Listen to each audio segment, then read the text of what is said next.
자리에서 일어나서 하나님 말씀 함께 읽겠습니다. 여호수아 23장 1절에서 13절까지의 말씀, 제가 읽고 여러분이 읽고 한 절씩 교독합니다.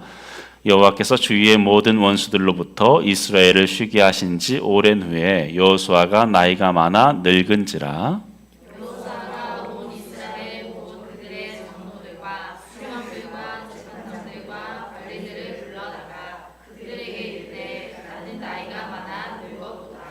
너희의 하나님 여호와께서 너희를 위하여 이 모든 나라에 행하신 일을 너희가 다 보았거니와 너희의 하나님 여호와 그는 너희를 위하여 싸우신 이시니라. 내가 요단에서부터 해 지는 쪽 에덴까지의 남아있는 나라들과 이미 멸한 모든 나라를 내가 너희를 위하여 제비고와 너희의 지파에게 기업이 되게 하였느니라. 너희 하나님 여호와 그가 너희 앞에서 그들을 쫓아내사 너희 목전에서 그들을 떠나게 하시리니 너희 하나님 여호와께서 너희에게 말씀하신 대로 너희가 그 땅을 차지할 것이라. 그러므로 너희는 크게 힘써 모세의 율법책에 기록된 것을 다 지켜 행하라. 그것을 떠나 오나 자로나 치우치지 말라. 너희 중에 남아있는 이 민족 중에 들어가지 말라. 그들의 신들의 이름을 부르지 말라. 그것들을 가르쳐 맹세하지 말라. 또 그것을 섬겨서 그것들에게 절하지 말라. 오직 너희의 하나님 여호와께 가까이 하기를 오늘까지 행한 것 같이 하라. 이는 여호와께서 강대한 나라들을 너희의 앞에서 쫓아내셨으므로 오늘까지 너희에게 맞선 자가 하나도 없었느니라. 너희 중에 한 사람이 천병을 쫓으니 이는 너희의 하나님 여호와 그가 너희에게 말씀하신 것 같이 너희를 위하여 싸우시리라. 함께 했습니다. 그러므로 스스로 조심하여 너희의 하나님 여호와를 사랑하라. 아멘. 자리에 앉겠습니다.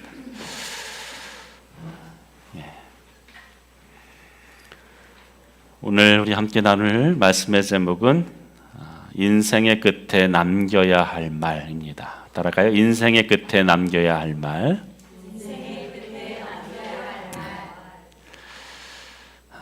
이마에 깊게 패인 주름, 얼굴에 조밀하게 보이는 기미, 하얗게 샌 머리카락, 탄력 없이 늘어진 피부, 이 모든 현상을 우리는 늙음이라고 말합니다.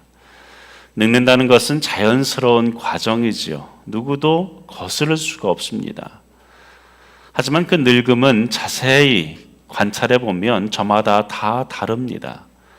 누군가의 늙음은 경이롭기도 하고 또 어떤 이의 늙음은 추하기도 합니다. 또 어떤 이의 늙음은 아름답기도 하죠. 여호수아, 그도 이제 늙었습니다.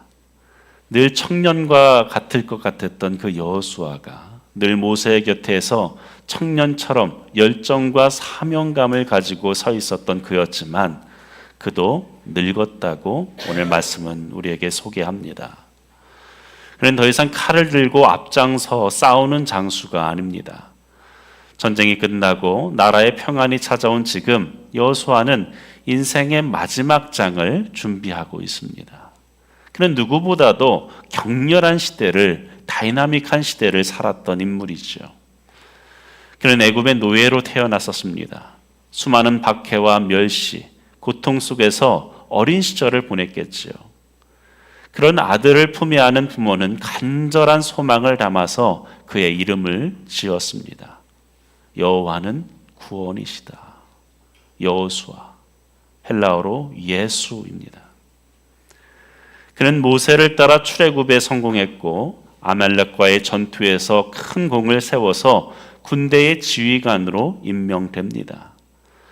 그는 모세의 수종자가 되었고 시내산의 영광을 함께 경험한 사람이었습니다. 무엇보다도 그는 믿음의 사람으로 가나안 땅을 정탐했지요. 우리는 능히 올라가서 그 땅을 취할 것이다 라고 외쳤던 갈렙과 함께 유일하게 그 약속의 땅에 들어간 사람이었습니다. 그가 보고 들은 것들은 이루 말할 수 없죠. 그는 하나님을 신뢰하지 않았던 사람들의 말로를 똑똑히 보았습니다. 광야에서 죽어갔던 자들, 불신앙으로 인해서 가나안 문 앞에서 무너진 자들, 그는 목격했습니다.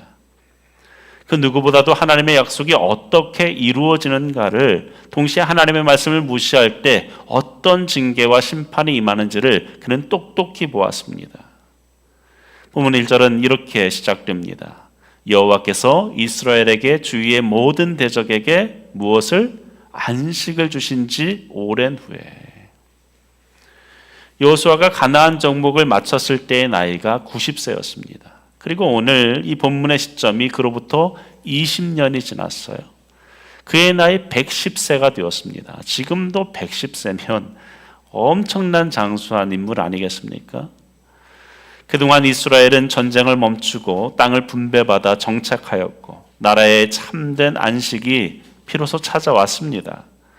여호수아도 이제 평안히 그 삶을 정리하면서 살고 있었을 거예요. 하지만 그는 자신이 걸어온 인생이 단지 자신만의 것으로 끝나지 않는다는 것을 잘 알았습니다. 인생이 막이 내려가기 전에 그는 마지막 사명을 감당하기 위해 그는 일어섭니다. 오늘 2절은 이렇게 기록합니다. 우리 2절 함께 읽을까요? 시작. 여호수아가 온 이스라엘 곧 그들의 장로들과 수령들과 재판장들과 관리들을 불러다가, 그는 이스라엘의 지도자들을 불러 모읍니다. 그의 마지막 생의 순간에 마치 유언처럼 자신의 남은 말을 전합니다. 한마디로 말해 파란만장했던 한 인생을 걸어온 한 사람이 그의 자신의 끝자락에서 자녀들에게 남기는 유언과도 같은 것이죠. 여호수아서 23장 그리고 24장은 이 여호수아의 마지막 유언의 이야기인데, 23장은 지도자들을 향해 남기는 말이고 24장은 온 백성들, 그 범주가 넓어지는 유언의 말씀입니다.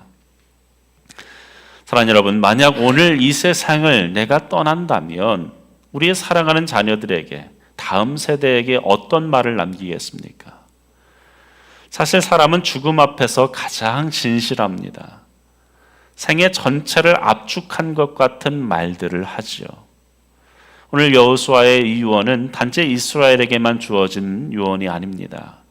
오늘 이 아침에 이 말씀 앞에 선 우리를 향한 유언이기도 하지요. 하나님의 음성입니다. 이 여호수아의 마지막 유언을 통해서 진정 하나님의 뜻이 무엇인지, 우리도 어떻게 그 믿음의 길을 걸어야 할지를 함께 나누기 원합니다. 먼저 하나님의 은혜를 기억하고 사명을 남겨야 함을 여호수아는 우리에게 말합니다. 사람은 마지막이 다가오면 누구나 지나온 삶을 돌아보게 되어 있지요. 살아온 날들을 되짚으면서 과연 나는 어떻게 살아왔는지, 무엇을 남겼는지, 무엇을 믿고 살아왔는지를 생각하게 됩니다. 여러분 한번 생각해 보세요. 어느 날 갑작스레 예고 없이 나에게 죽음이 찾아온다면, 자녀들이 우리 곁에 모여서 우리의 마지막을 지켜보고 있는 그 장면을 생각해 보세요. 우린 과연 무엇을 남기겠습니까? 무신론자 철학자인 사르트르는 죽음 앞에서 이렇게 고백했습니다. 죽음은 타인의 시선에서만 의미가 있다. 무슨 말입니까? 죽음 앞에서 인간은 무력하고 공허하다라는 것이죠. 그 죽음 자체도 알지 못하는, 그저 죽음이라는 것은 자신에게서 있는 것이 아니라 타인만이 목격할 수밖에 없는 것이다 라고 그는 말하죠. 나폴레옹은 죽음을 앞두고 이렇게 말했습니다. 프랑스, 군대, 조세핀. 그는 황제로서 유럽을 호령했지만 마지막 그의 입에서 나왔던 말들은 자신이 누렸던 그 영광, 그리고 자신이 사랑했던 첫 번째 여인의 이름뿐이었습니다. 이들은 이 땅만이 전부라고 믿어오며 살아왔던 자들이죠. 그러나 인생의 끝자락에서 남긴 그들의 고백은 찬란했던 그 과거와 달리 두려움과 공허로 가득 차 있었습니다. 하지만 여호수아는 어떻습니까? 여호수아는 달랐다는 것이죠. 그는 지금 임종을 앞두고 백성들을 불러 모아서 이렇게 말합니다. 우리 3절 함께 했습니다.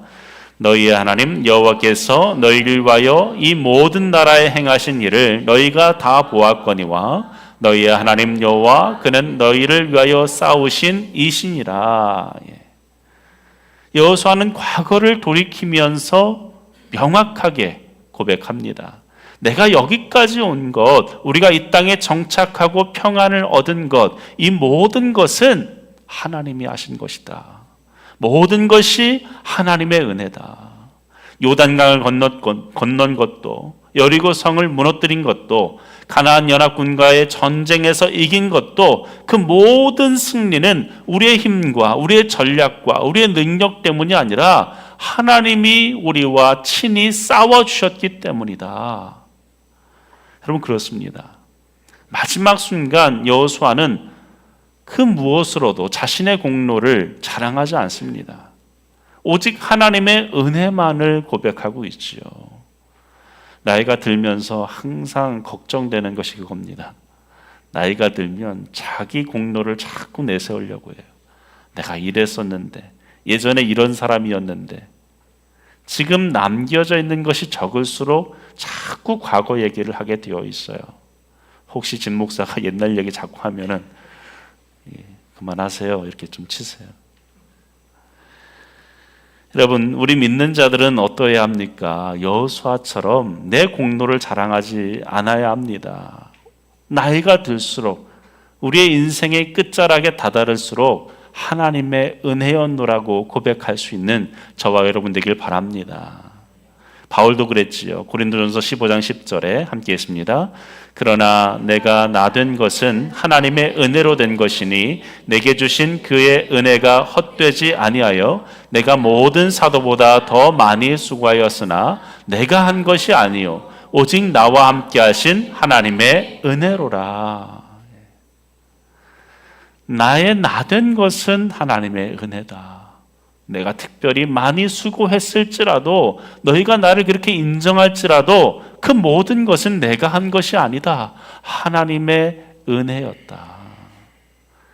여러분, 오늘 우리가 무엇을 이루든 어디까지 왔든 그 모든 것이 하나님의 은혜입니다.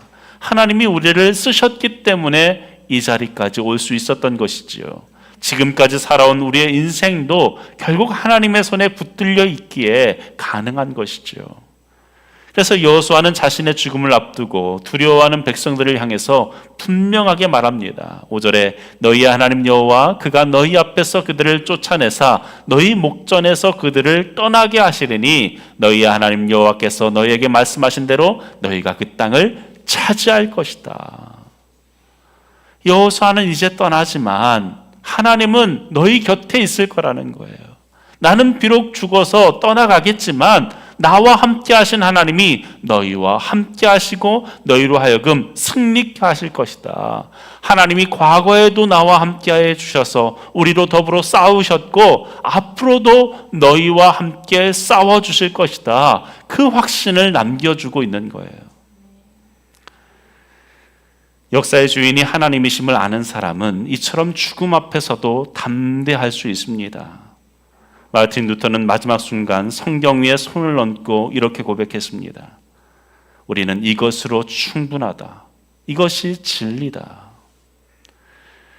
그의 평생은 말씀 앞에서 시작되었고 말씀 위에서 마무리되었습니다. 복음주의자 설교자인 찰스 벌전은 임종을 앞두고 이렇게 고백합니다. 예수님은 나의 삶의 전부셨고 이제는 내 죽음의 전부가 되신다.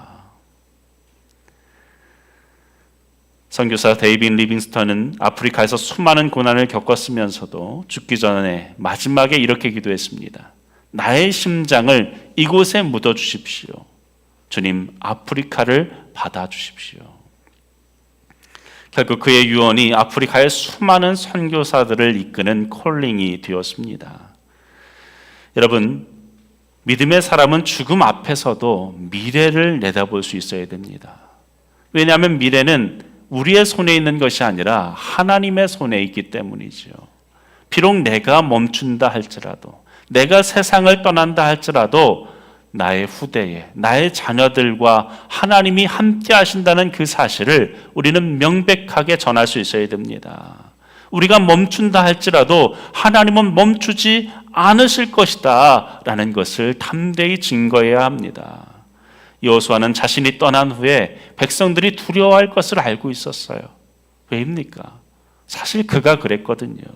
모세가 떠난 후에 누구보다도 두려워했던 이가 자신이었거든요. 그래서 그 백성들을 두고 걱정이 되었을 겁니다. 이제 지도자가 없어졌는데 우리는 어떻게 해야 되는가? 정착은 했지만 아직 다 온전히 정복하지 않은 것 같은데 그 걱정과 염려를 누구보다 여호수아는 잘 알고 있었어요. 그래서 그는 말합니다. 하나님께서 너희와 함께 하실 것이다. 너희의 목전에서, 너희의 눈앞에서 그들을 쫓아내실 것이다. 하나님께서 너희 앞에서 그들을 떠나게 하실 것이다. 너희가 말씀대로 그 땅을 차지할 것이다. 사랑하는 여러분, 우리의 인생의 마지막 날 자녀들에게 무엇을 남기겠습니까? 모든 것이 하나님의 은혜였다. 내 지난 날들이, 너와 함께했던 모든 날들이 은혜였다. 하나님은 틀림없이 약속을 지키시는 분이야. 그리고 너 또한 나처럼 그 약속을 붙들고 살거라. 하나님이 너에게 주신 그 사명을 이루며 살아가거라. 이러한 분명한 방향을 남길 수 있는 저와 여러분 되길 바랍니다. 과거를 돌아보면서 은혜를 고백하고 미래를 향해서 믿음의 사명을 심어주는 것, 그것이 우리 믿는 자들의 유언, 믿는 자들의 유산이어야 합니다. 여호수아는 그것을 지금 말하고 있는 것이죠. 그렇다면 여러분, 그 사명을 이루기 위해서 구체적으로 무엇을 해야 하겠습니까? 이제 여호수아는 그 구체적인 방법을 유언으로서 우리에게 말합니다. 하나님께서 약속하신 그 땅을 끝까지 차지하고 참된 안식과 풍성한 행복을 누리는 그 삶의 비결에 대해서 여호수아는 말하고 있습니다. 여러분, 이것은 단지 그 시대에만 국한되는 것이 아니지요. 바로 오늘 우리를 향한 말씀입니다. 우리의 인생이 참으로 복되게 살기 원한다면 이 말씀에 주목하시길 바랍니다. 우리의 가정과 일터가 평안 가운데 든든히 세워지기를 정말로 원한다면 이 말씀을 마음에 심으시길 바랍니다. 삶의 수많은 전선에서 우리가 마땅히 감당해야 할 그 사명을 끝까지 완수하면서 복된 길을 걸어가기 위한 그 비결은 무엇인가? 첫째로 하나님의 말씀을 크게 힘써 행해야 합니다. 따라할까요? 하나님의 말씀을 크게 힘써 행하라. 6절 함께 했습니다. 그러므로 너희는 크게 힘써 모세의 율법책에 기록된 것을 다 지켜 행하라. 그것을 떠나 우로나 좌로나 치우치지 말라. 그러므로 이 말은 앞의 구절을 이어받는 말이죠. 하나님이 약속하신 그 땅을 끝까지 차지하고 그 안에서 참된 안식과 복을 누리기 위해서 무엇을 해야 되는가? 무엇입니까? 모세의 율법책에 기록된 모든 것을 지켜서 행해라. 말씀대로 행해라. 말씀을 지켜 행하라. 그런데 그냥 행하라 라고 하지 않습니다. 어떻게? 크게 힘써 행하라. 무슨 말입니까? 이 말은 적당히 해서는 되지 않는다는 것입니다. 미지근하게 하지 말고 타협하지 말고 양다리 걸치지 말고 힘을 다해서 행하라 라는 말입니다. 하나님의 살아계심을 확신하고 그 말씀을 삶의 중심의 원리로 삼고 살아라. 좌로나 우로나 치우치지 말고 세상의 기준에 섞이지 말고 그렇게 올곧게 말씀대로 살아라. 여러분, 이 말씀은 여호수아가 모세의 후계자로 부름받았을 때에 자신에게 직접 주신 말씀이었어요. 내가 처음 받았던 그 말씀을 자신의 후대에게 전해주고 있습니다. 여호수아서 1장 8절 함께 읽을까요? 이 율법책을 내 입에서 떠나게 말게 하며 주야로 그것을 묵상하여 그 안에 기록된 대로 잘 지켜 행하라. 그리하면 내 길이 평탄하게 될 것이며 내가 형통하리라. 여러분, 말씀대로 살면 형통합니다. 성경의 원리는 너무 심플해요. 말씀대로 살면 형통하다. 그러나 그 반대는 어떻습니까? 멸망이에요. 심판입니다. 징계입니다. 하나님은 이미 레위기의 말씀을 통해서 경고하셨죠. 레위기 18장 25절에 그 땅도 더러워졌으므로 내가 그 악으로 말미암아 벌하고 그 땅도 스스로 그 주민을 토하여 내느니라. 여러분, 그 땅은 사실 이미 아브라함에게 약속된 땅이었어요. 하나님이 주시겠다라고 하신 땅이었습니다. 그런데 그 땅에 가나안 사람들이 살면서 그 땅을 더럽혔던 것이죠. 이방신, 이방 우상들을 섬기면서 그 땅을 더럽게 했어요. 결국 그들을 하나님께서 어떻게 하셨는가? 토하여 내버렸다라고 말씀합니다. 그러면서 바로 이어서 말씀하시기를 28절에 너희도 더럽히면 그 땅이 너희가 있기 전에 주민을 토함같이 너희를 토할까 하노라. 너희도 그 땅을 더럽히면 똑같은 결과를 맞이하게 된다는 것이죠. 너희도 토하여 낼 것이다. 레위기 20장 22절에 그러면 어떻게 되는가? 함께 읽을까요? 시작. 너희는 나의 모든 규례와 법도를 지켜 행하라. 그리하여야 내가 너희를 인도하여 거주하게 하는 땅이 너희를 토하지 아니하리라. 여러분, 젖과 꿀이 흐르는 그 땅, 축복의 땅, 안식의 땅에서 참으로 축복과 안식을 누리는 것, 그것은 아무나 누리는 것이 아니라는 것이죠.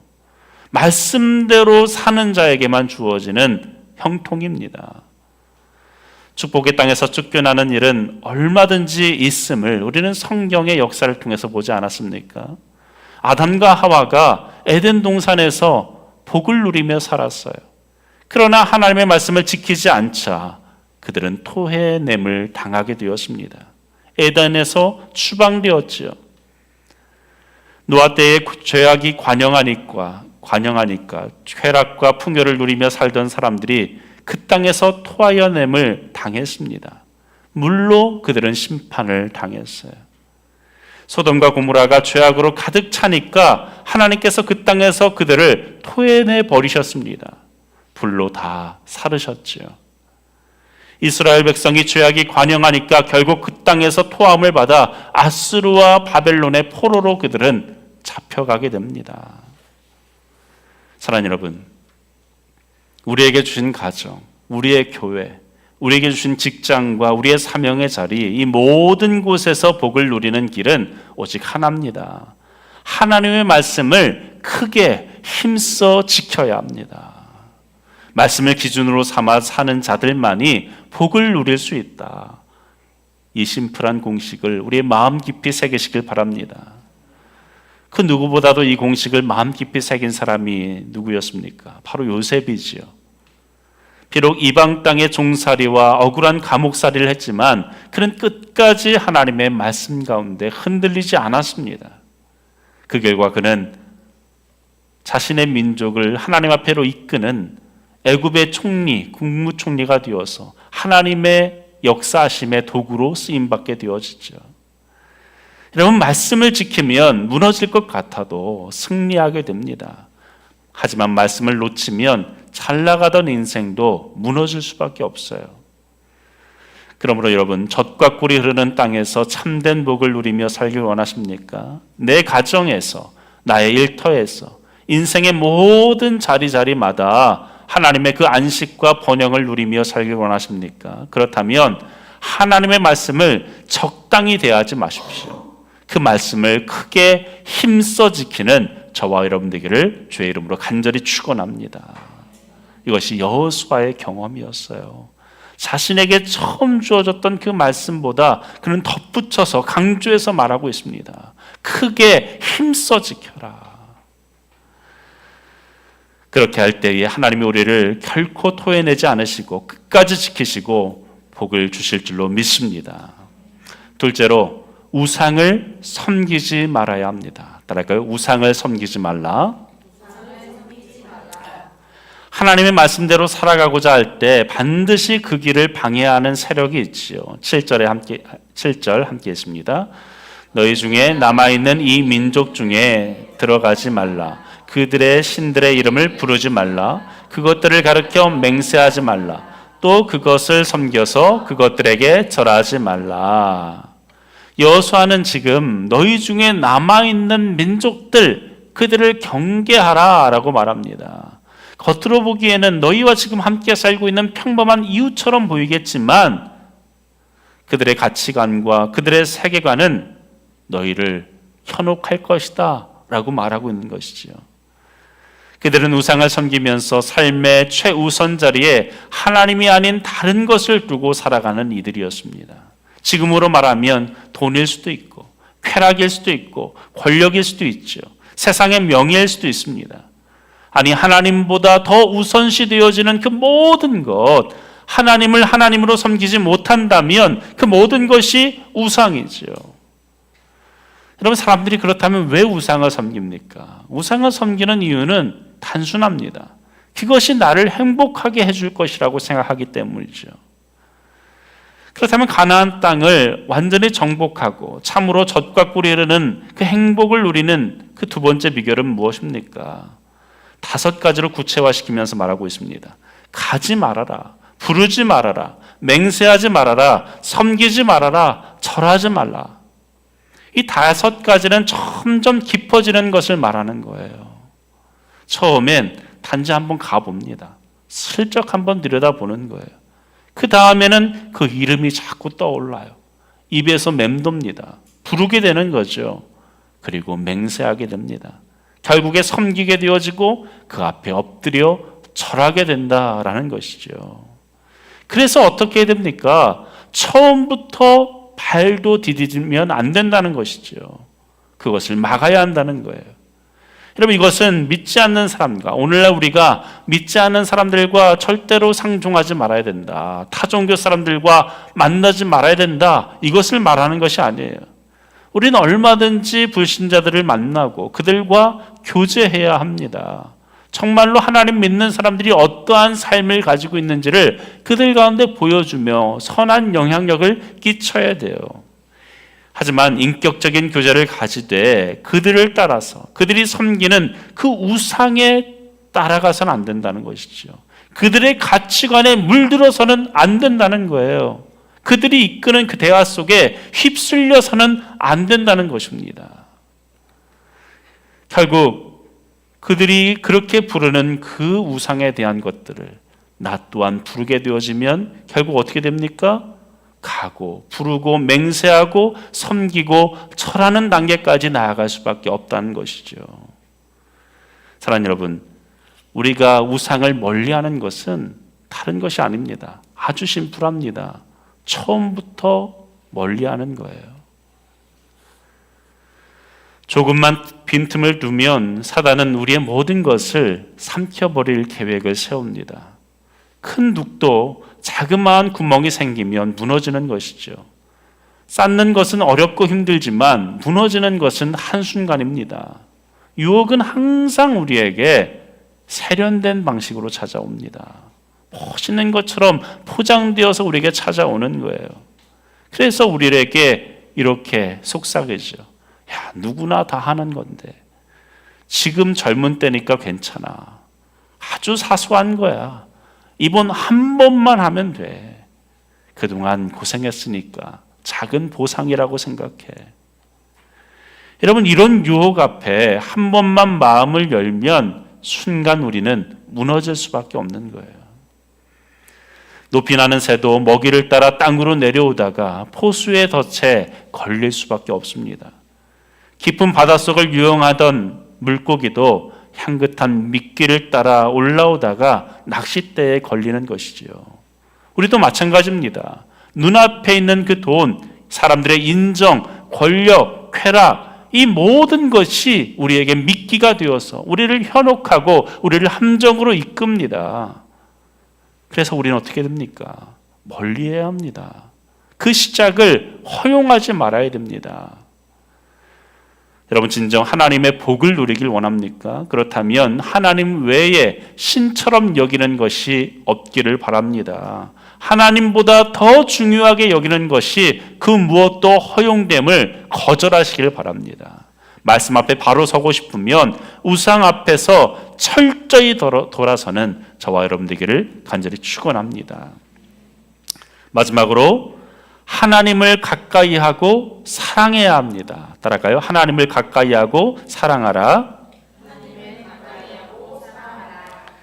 세 번째, 이 권면은 아주 본질적이고 우리의 삶의 방향을 결정짓는 말씀이죠. 여호수아는 8절에서 이렇게 말합니다. 8절 함께 했습니다. 오직 너희의 하나님 여호와께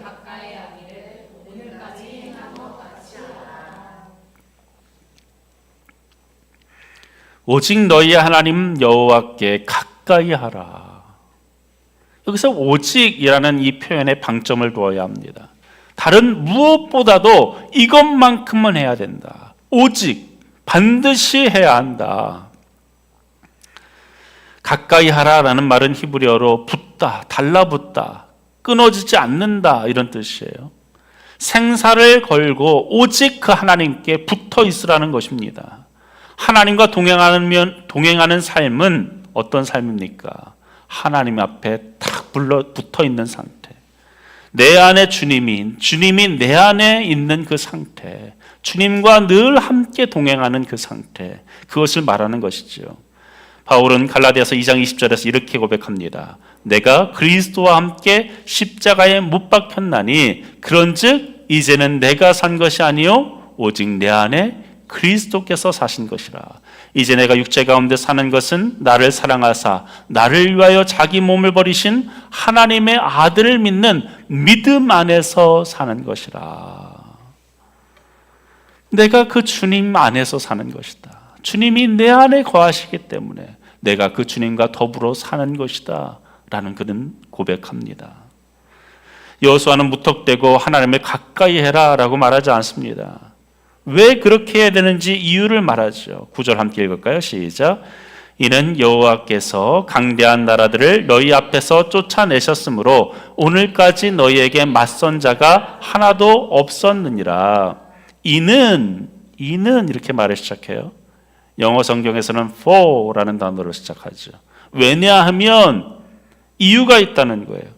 지금까지 강대한 가나안 족속들을 누가 쫓아냈는가? 바로 하나님이 하셨다는 거죠. 이스라엘 백성들, 너희들 스스로 우리 모두가 경험한 사실이 아니냐. 요단강을 건넌 것도, 여리고성을 무너뜨린 것도, 모든 전쟁마다 우리가 승리했던 모든 이유가 우리 때문이 아니라 하나님이 함께 하셨기 때문이다. 그러니 너희는 하나님을 가까이 해라. 하나님과 함께 있어라. 하나님께 딱 붙어 있어라. 그렇게 하나님을 가까이 하면 어떤 결과가 나옵니까? 10절 함께 있습니다. 시작. 너희 중 한 사람이 1000명을 쫓으리니 이는 너희의 하나님 여호와 그가 너에게 말씀하신 것 같이 너희를 위하여 싸우심이라. 여러분 너무 은혜가 되는 말씀이에요. 한 사람이 1000명을 쫓는데요. 얼마나 큰 약속입니까? 여러분 한 사람이 1000명을 대적할 수 있는 힘이 있다는 거예요. 어떻게 할 때?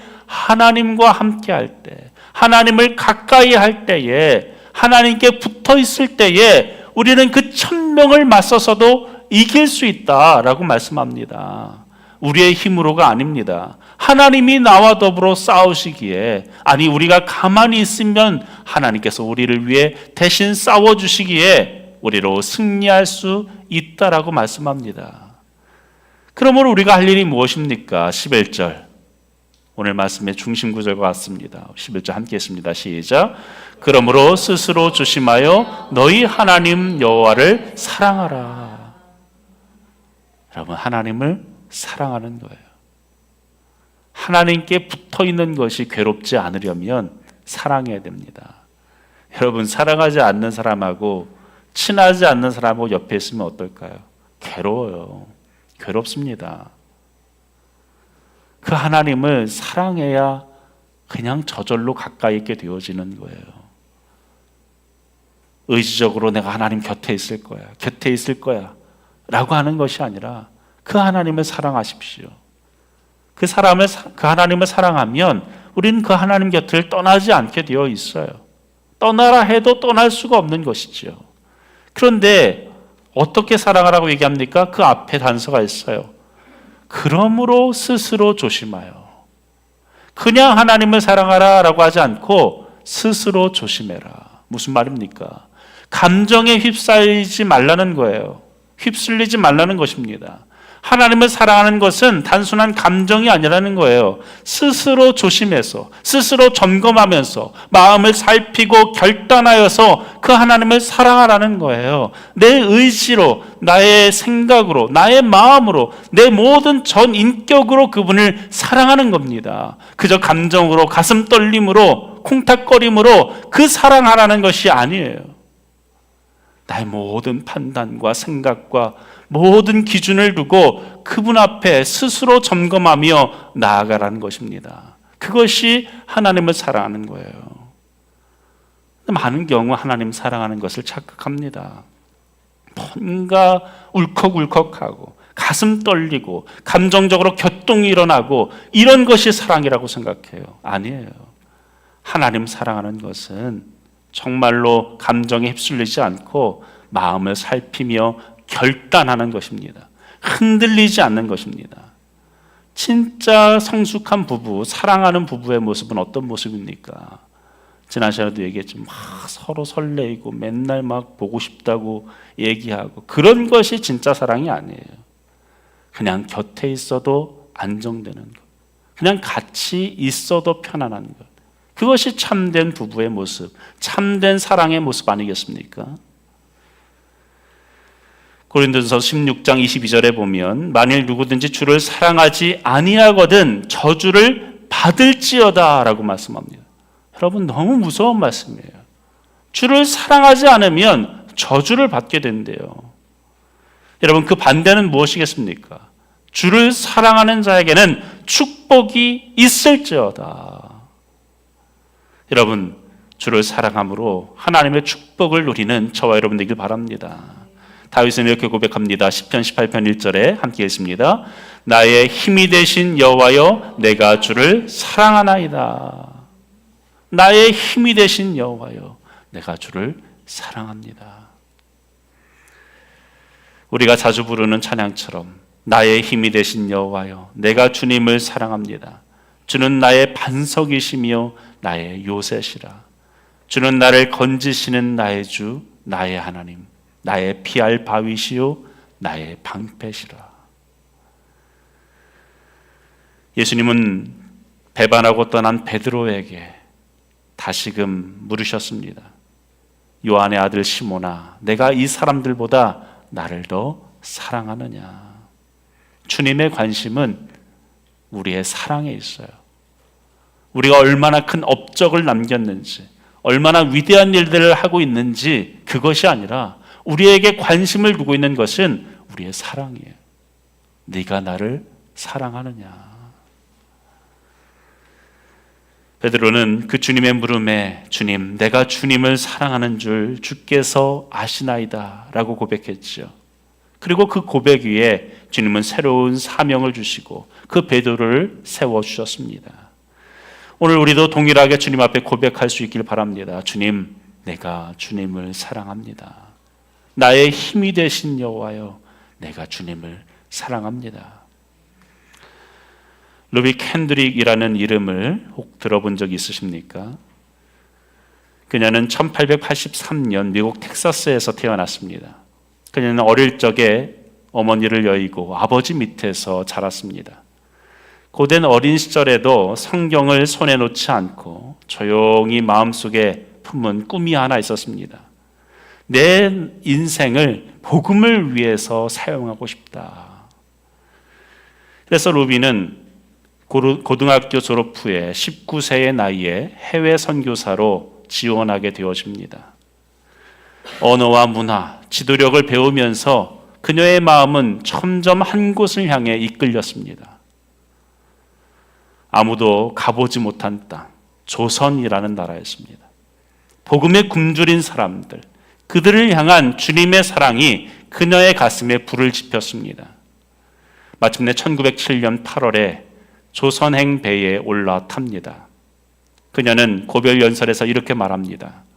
복음의 이야기를 전하는 즐거움은 그 어떤 희생도 삼켜버릴 것입니다.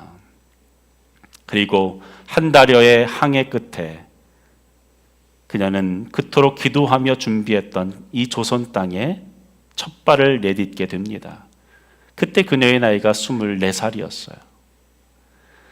그녀는 이 조선 땅의 언어를 배우고 복음을 전하면서 하루하루를 고단함 속에 살아냈습니다.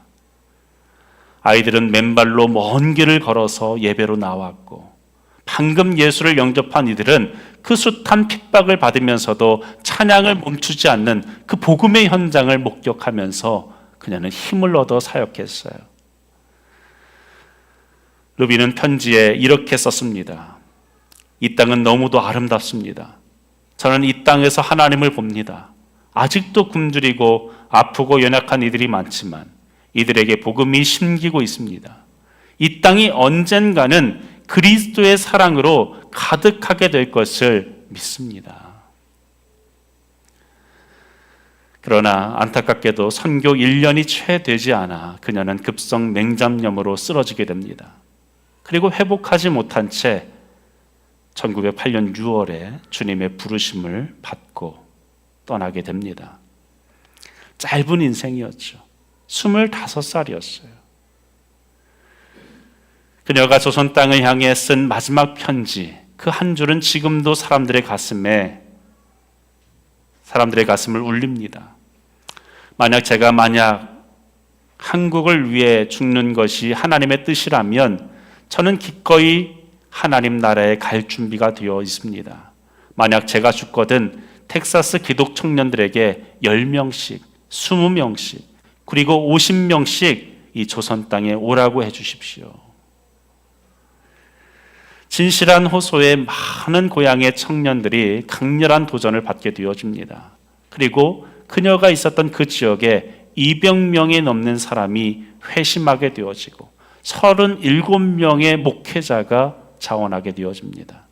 그 중에 6명의 여선교사들은 한국 선교의 자원에서 이 땅을 다시 찾아오게 되어지죠. 그녀는 그 편지의 말에 마지막 이렇게 씁니다.